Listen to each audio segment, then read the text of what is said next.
Hein? Ah, então tá bom. E daqui a pouquinho tem mais dos nossos telespectadores na tela da Band. Lembrando que nós estamos hoje entre quem participar, né? Quem participar do Selfie Burg pode faturar ingressos, entradas para o Wet n Wild aqui na nossa região.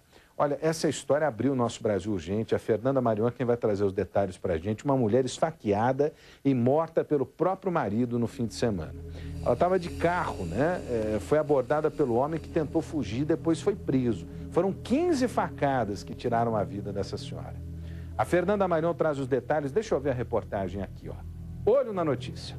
As manchas de sangue no asfalto são de Josefa Benigna Souza, de 44 anos. A mulher foi esfaqueada pelo próprio marido, Adalberto Borges, também de 44 anos. O crime aconteceu na frente deste posto de combustíveis de Piracicaba. No velório da auxiliar de cozinha, a filha não quis gravar a entrevista, mas revelou que o pai é esquizofrênico e tratava a doença há 8 anos. Segundo ela, a medicação foi reduzida a 2 meses por orientação médica e desde então, Adalberto se tornou agressivo. A última crise foi fatal. No meio da rua, ele tirou a vida da mulher que o amava. Desceu gritando, pedindo socorro e nós achamos que eles estavam tendo uma crise de convulsão. Aí a gente estava indo correndo pro carro para ver. Só que nisso que ela desceu do carro, ela estava com a mão ensanguentada. Saiu gritando socorro. Aí nós vimos a hora que acho que é pai dela, estava esfaqueando a mãe dela atrás e o namorado dela puxando ele de cima da mulher e não conseguia. Aí ele abriu a porta do carro e jogou ela para fora do carro. De acordo com testemunhas, o homem tinha sumido. Josefa e a filha saíram para procurá-lo. Ele foi encontrado bem próximo daqui, deste posto de combustíveis onde o crime aconteceu, na unidade básica de saúde do bairro Santa Terezinha, em Piracicaba. Ele estava no banco de trás do carro, voltando para casa, quando desferiu 15 golpes de faca contra a mulher. Depois de cometer o crime, o homem ainda conseguiu fugir. Um cliente veio aqui no posto, perguntou o que estava acontecendo, a gente explicou, aí ele tacou contramão para ir atrás dele, foi chamando a polícia, aí conseguiram pegar ele. As câmeras do circuito interno do posto podem ter registrado toda a ação. A faca usada no crime foi deixada na escada que leva ao escritório do estabelecimento. Josefa foi socorrida para o hospital dos fornecedores de cana, mas não resistiu aos ferimentos na cabeça, no peito e nas mãos. O suspeito foi preso por homicídio simples e passou o final de semana na carceragem do plantão policial no centro da cidade. Os funcionários do posto que presenciaram o crime estão assustados com tanta violência. É um caso muito complicado, é terrível. Parece cena de filme de terror. Até a mocinha que trabalha aqui também com nós começou a chorar. Todo mundo começou a ficar nervoso na hora, porque é horrível. É difícil comentar um caso desse aí, porque parece que o rapaz tem um problema clínico, tem um problema, né, de saúde, parece que ele é esquizofrênico. O que resta de dúvida para a gente aqui é a seguinte: se ele tinha doença, por que ele, né, podendo apresentar uma situação de surto como essa, estava convivendo com a família da maneira como estava? Por que não houve o tratamento adequado? Por que ele não estava tomando o remédio para controlar lá a questão química, cerebral, enfim, para diminuir a incidência de surto? São questões que precisam ser respondidas. O que acontece no nosso país é que, muitas das vezes, as pessoas iniciam tratamento, interrompem o tratamento, não é por vontade própria, na maioria dos casos, não. É porque não encontram na rede pública de saúde atendimento adequado. Não sei se é esse caso aí, não vou ser leviano de dizer que nesse caso aconteceu isso, porque a gente não conhece a fundo o caso. A gente não conhece a fundo o caso. Mas no nosso país existem ocorrências como essas, de pessoas que iniciam os tratamentos, interrompem os tratamentos, porque não encontram saúde de qualidade à disposição na rede pública. Ou eu estou falando alguma bobagem aqui. Ou tem gente que vai no posto de saúde, vai no centro de saúde superlotado e se sente à vontade e acha que é isso mesmo, que tem que ir no hospital superlotado. Lógico que existem exceções, funcionários médicos, enfermeiros, técnicos maravilhosos que atendem a população com o coração e com aquilo que oferecem, até a mais do que tem de infraestrutura, Mas a maioria dos casos, a grande maioria dos casos, diga-se de passagem, é de unidade pública de saúde sem condição nenhuma de atender o cidadão. Porque o político, o administrador, eles têm o hábito de sentar o traseiro lá na poltrona, né? Na cadeira, aquela cadeira de presidente, não tem aquela cadeira confortável, o cara senta lá. E para tirar o traseiro da cadeira e fazer alguma coisa pro povo. É terrível, meu camarada. É o povão que se lasque, né? O povão que se lasque. Então, existem muitos casos em que isso é uma realidade. Não sei se nesse caso de Piracicaba nós estamos falando desse tipo de tratamento, mas é para ilustrar aqui, né, que muita gente inicia tratamento, principalmente em relação às doenças psicossociais, né? Tem aí as unidades de atendimento psicossociais, mas nem sempre o tratamento oferecido é mantido, porque nem sempre as prefeituras, as unidades públicas têm condição de manter o fornecimento do medicamento. Ah, mas está previsto pelo SUS. Mas não é sempre que tem, velho. Não é sempre que tem. Né? Os acompanhamentos também ficam muito aquém. Em muitos casos, infelizmente, é uma realidade do nosso país. Infelizmente, é uma realidade do nosso país. Né? Ainda que pese aqui o esforço dos profissionais, especialmente da saúde mental, em oferecer tratamento adequado, respeitoso a essas pessoas que sofrem com esses problemas. Ainda que pese aqui o esforço dos profissionais. Mas tá aí, ó, mais um caso envolvendo a violência dentro de casa, a violência contra a mulher.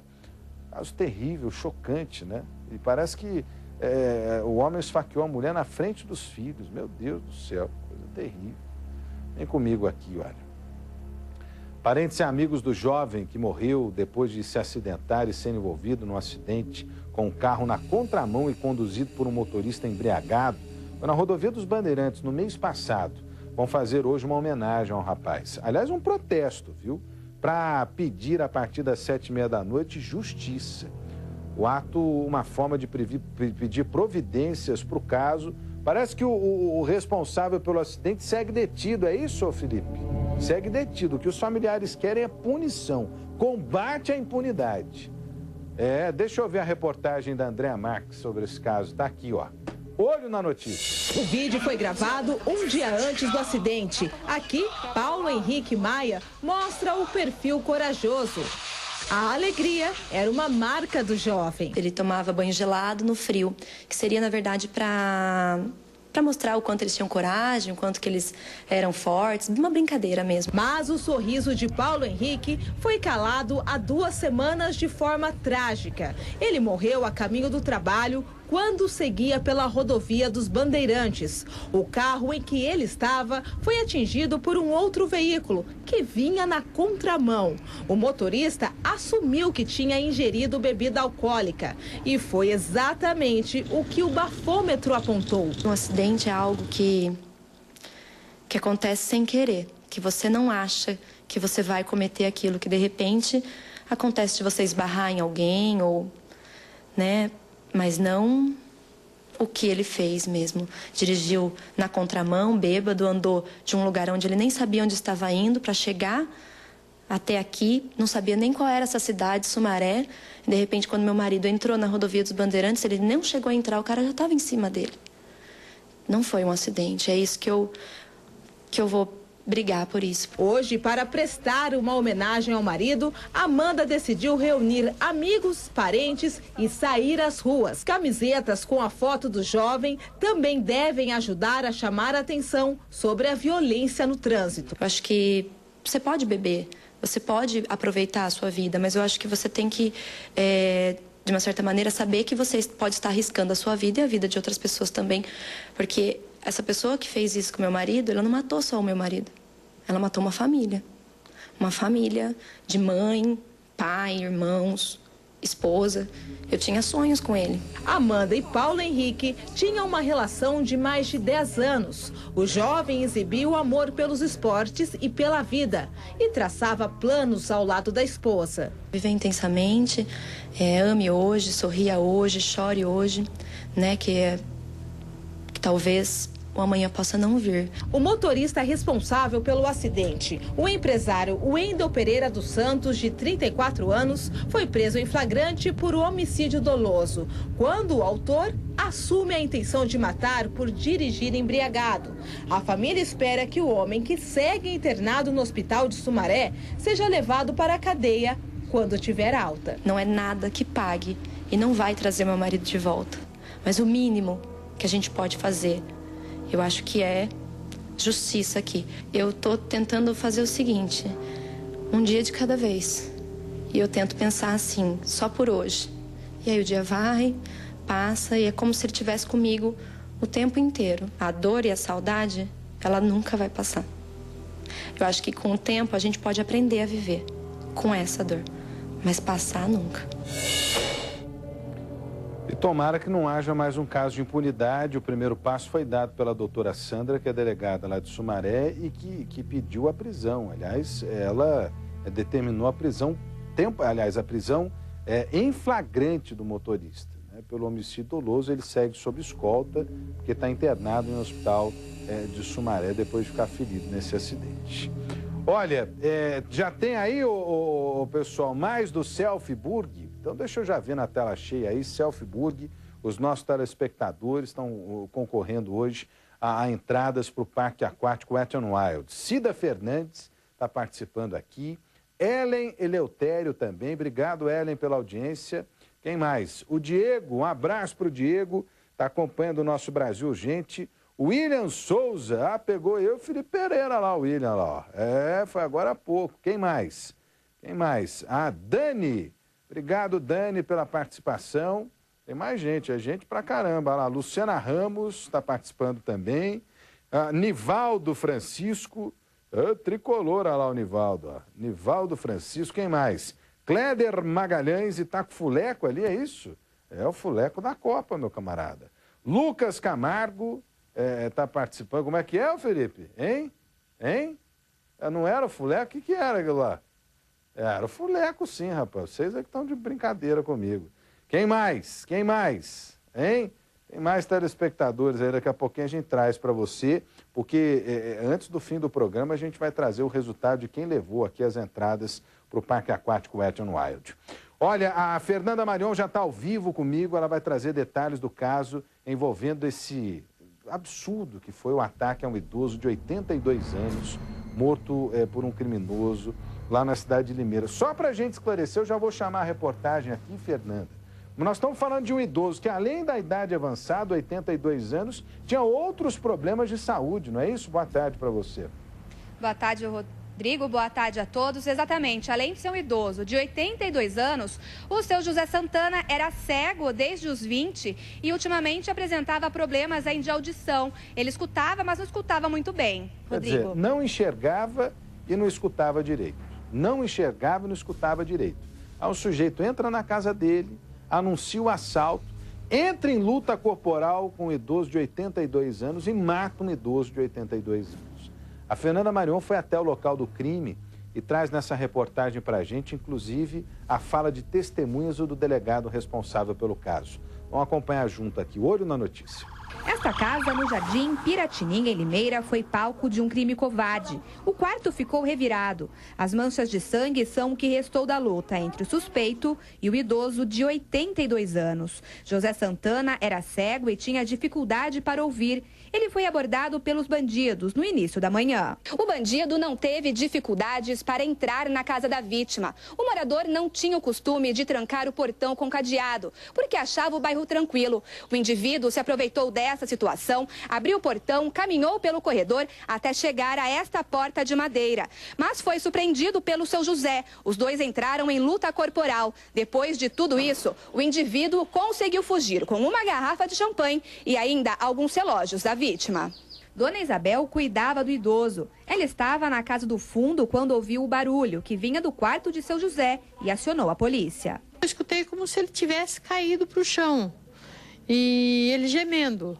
Como fazia hoje 15 dias que ele caiu, bateu a coluna e estava bem debilitado, então eu achei que ele tinha caído sozinho. Aí falei para o meu marido, seu José caiu. vim até aqui na porta da cozinha. Aí na hora que eu cheguei aqui na porta da cozinha, não, da lavanderia, eu escutei móveis arrastando lá dentro, barulho lá dentro, voltei correndo, falei pro meu marido, tem gente aí. Aí meu marido falou assim, eu vou lá. Eu falei, você não vai não. Aí eu peguei e falei assim, eu vou chamar a polícia. O assassino tentou fugir, mas foi capturado pela polícia.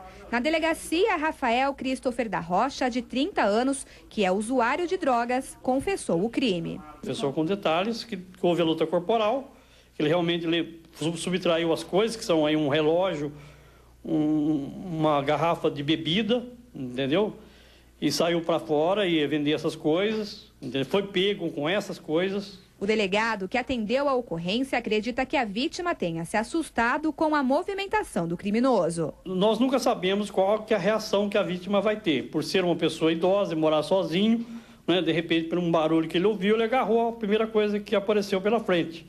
A gente realmente não tem condições de saber, né, qual a reação que a vítima possa vir a ter. A família de seu José veio de São Paulo. Ainda abalados, não quiseram gravar entrevista. Muito abalado mesmo, muito triste, porque morrer, todo mundo vai morrer, né? Mas uma tragédia dessa é uma tragédia. Muito triste mesmo. O que não dá pra gente, sei lá, é um inconformismo que gera na gente, porque o idoso aí, o seu José, já tinha caído, né, há cerca de 15 dias, já estava debilitado. Ou seja, já estava debilitado, ele era cego, não ouvia direito e estava debilitado. E aí, né, vai um covarde desse aí, entra na casa do idoso, né, se atraca com o idoso e mata o idoso. Parece que ele foi morto a facadas ou a polícia está investigando isso, né, Fernanda? Rodrigo, é muito cedo ainda para falar qual foi a causa da morte. O delegado já pediu o exame necroscópico aí do seu José para ver se ele morreu em decorrente da agressão ou então, por exemplo, por alguma parada cardíaca, algum problema que ele já tinha e por causa da emoção ali do susto possa ter morrido. Mas independente disso, né, a gente tem uma pessoa que morre durante um assalto. E o sujeito, né, que estava lá na delegacia, ele confessou o crime. O que ele ia fazer com o produto roubado, Fernando? Rodrigo, ele queria roubar aqueles produtos para trocar por droga, para vender, conseguir dinheiro e aí trocar por droga. Ele é usuário de drogas e também dependente alcoólico, alcoólatra. Eu acabei de receber uma mensagem de uma telespectadora, está dizendo o seguinte: a vida valendo um papelote de cocaína, uma pedra de crack. Porque para esse tipo de gente aí a vida não vale nada, não vale nada. Por isso que eu não canso de repetir aqui, onde tem droga, tem violência. Onde tem droga, tem violência. E a droga mata diretamente o cidadão que usa a droga e indiretamente quem está nos arredores desse cidadão. Vocês não tenham dúvida disso. Fernanda, foi cogitada a participação de um segundo suspeito. Como é que está a situação desse segundo suspeito aí? Seguinte, Rodrigo, na hora da fuga, o Rafael acabou ficando próximo de um catador de reciclável. Esse homem tem cerca de 40 anos, estava sentado na frente de um bar que fica ali na esquina da casa do seu José, esperando o bar abrir para poder retirar todo o lixo reciclável do local. Como os policiais não sabiam qual era a relação dele com o crime, encaminharam ele para a delegacia e o delegado entendeu que ele, a princípio, não tem qualquer envolvimento. Então, ele foi liberado. E, inclusive, Rodrigo, o dono desse bar foi até a delegacia e confirmou realmente que esse homem, esse catador de reciclável, estava lá para retirar todo o lixo. Obrigado, Fernanda Marion, falando ao vivo aqui no Nosso Brasil, gente, para Campinas e região. Mais um caso chocante, triste, né?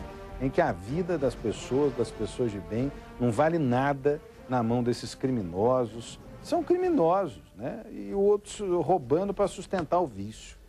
Faça-me o favor, hein?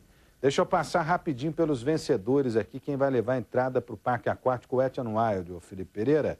Tá aqui, bota na tela grande aí, Nádia Marques. Faturou, quem mais? Quem mais? Nilson Araújo, Ediane Cândido. Quem mais? Quem mais? Ellen Eleutério, parabéns para vocês, levaram aqui. Cada um dos telespectadores levou quatro entradas para o Parque Aquático Wet n Wild. Essa semana a gente faz mais aqui na tela da Band, sempre para manter o contato com você. É legal, as pessoas se veem na televisão, fica nessa coisa informal do nosso bate-papo de todos os dias. Tá combinado? Muito obrigado pelo carinho da sua audiência, está chegando o Datenão para todo o Brasil. Deixa eu ver o Datena aí na tela da Band, meu. Ah, tá aí, ó. A lei protege, né? Motoristas ficam impunes e familiares revoltados diante de acidentes, né, de tanta coisa que a gente vê por aí. Datenão para todo o Brasil. Amanhã eu estou de volta às 5 da tarde, depois do Bate no Tá na Tela. Obrigado pelo carinho da audiência e tchau para todo mundo.